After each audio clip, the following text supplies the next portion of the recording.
easy prediction, my friends. Easy prediction. Shakur Stevenson versus William Zepeda.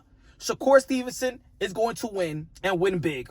He's going to beat him up from pillar to post. Yes, he is going to beat him up from pillar to post. It's probably going to be worse than how Shakur Stevenson beat Oscar Valdez. Now, look, I understand in this community, y'all don't like Shakur Stevenson, Twitterson, he's a runner versus Edgar De Los Santos. In the end of the day, stop it. Stop being a slave to that moment. Because before that, when he moved up to the 135-pound division, he beat Yoshino. He hurt Yoshino. He hurt Jamel Herring. He hurt Oscar Valdez. He hurt Consorcial. In his last outing versus the electrician, he hurt the electrician, all right? So let's stop being a slave to that moment with Edgar De Los Santos so you can make a proper and logical prediction on this fight. Now, y'all all know that I'm a huge fan of Oscar De La Hoya, the golden one, right? But he need to sit down on this one. He need to sit this one out. I seen his prediction what he made in his IG, and it's not accurate. I understand he's trying to promote the fight, promote his fighter, right? But not Oscar De La Hoya. Oscar De La Hoya know exactly what's gonna happen because he got an eye for talent, right? He knows boxing in and out. Check out what Oscar De La Hoya said, and you know that it's straight capping because it actually didn't make sense in his prediction. Check this out, right? Right, Shakur Stevenson, what type of fighter is he? Exactly like Floyd Mayweather. Well, let me stop Oscar De La Hoya right there. You know and I know that Shakur Stevenson is a southpaw and Floyd Mayweather's not.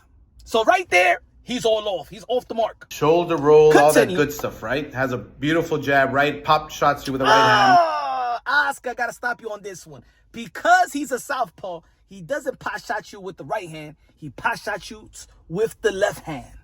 So right there, Oscar De La Hoya is not accurate in this one. Continue, Oscar.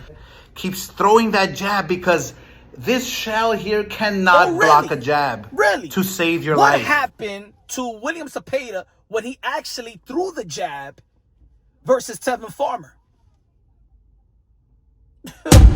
And ladies and gentlemen, if Tevin Farmer could knock down William Zepeda, or Shakur Stevenson could do worse. Shakur Stevenson could do worse. So, in the end of the day, Shakur Stevenson is going to beat William Zepeda like a piñata. All right? He's going to beat him like a piñata. He's going to beat him up.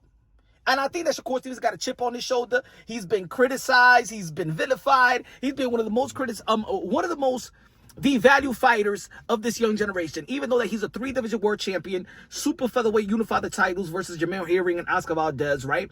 Became a lineal champion, moved up to the 135-pound division. In 2023, he was one of the most ducked fighter in the sport of boxing. Tank ducked him. Frank Martin ducked him. Pitbull Cruz ducked him. Camboso ducked him. Devin Haney moved up to, I'm not going to say Devin Haney ducked because he moved up to fight Regis Pro Grace and he became a 2-division world champion. But he could have fought him right there too. A lot of people, and then he wouldn't fight his friend Keyshawn Davis, so that's not a duck. But you know what I'm saying? Nobody wanted to fight Shakur Stevenson. And I think that if we all got an eye for talent. We all got an eye for talent. We understand that Shakur Stevenson got one of the best techniques in the sport of boxing. Arguably the best defense in the sport of boxing. Now, of course, is he this overwhelming fighter? No, but not everybody going to be Kid Dynamite Mike Tyson. Not everybody going to be Naoya Inoue. That's what makes boxing special. You know, that's what makes even freak of nature fighters special. Not everybody going to be Bam Rodriguez. Not everybody going to be a showboat and that mixed technique and of course, an excitement like Jerome Booth and is like Virgil Ortiz, Tio, you know what I'm saying? Yeah, at the end of the day, he knows how to win. He knows how to win, and that's the most important thing. Look, to be honest, Shakur Stevenson's a guy that makes few mistakes. One of the fewest mistakes in the sport of boxing, man. To be honest, man, the primary fight in the lightweight division, in my opinion, is Shakur Stevenson versus Gervonta Tank Davis. Now, of course, we've seen the first fight that Gervonta Tank Davis had with Lamar Roach. I did have Lamar Roach winning, especially I think that Gervonta Tank Davis should have been disqualified. But in the rematch, I do have Gervonta Tank Davis beating Lamar Roach. I think that Gervonta Tank Davis got hungry again. If he wasn't hungry for the fight, he won't give Lamar Roach the rematch, right? He would just move on, just like he did with Pitbull Cruz, right? Remember when that fight with Pitbull Cruz, they asked him, do you want to fight? Would you give Pitbull Cruz the rematch? And he's like, hell no, you know what I'm saying? Because why would he? You know what I'm saying? Move to bigger and better things. But he felt like, you know what? I think that Gervonta Tank Davis sensed that it's very important to him to have a legacy, right? Money comes and goes, but you want to be remembered. You want to have a legacy that's going to be sustainable. That's the real generational wealth, a legacy. I think that's the best fight in the lightweight division. I think that's the money fight in the lightweight division. I think that'll be one of the biggest fights in America, especially. And I think it'll be tough for Gervonta Tank Davis to be a Shakur Stevenson. But I would like to see how hungry Gervonta Tank Davis is going to show versus Lamar Roach. And I could analyze the fight a little bit better, because I always have Gervonta Tank Davis beating Shakur Stevenson, but I always felt like that's going to be his toughest fight in the lightweight division. I felt that the legacy fight of this generation would have been Tank versus T.O. Speed, power, athleticism, and stuff like that. You know, twitch muscle.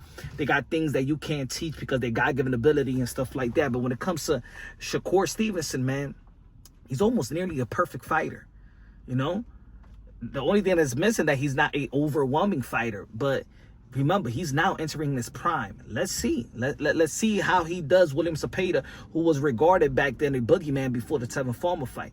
And also, I won't stay a slave to the moment of William Zepeda versus Tevin Farmer. Maybe William Zepeda learned from those 24 rounds and 24 rounds. I don't know what one of the fights was 10 rounds or something like that. But anyway, let's see how much he learned from Tevin Farmer.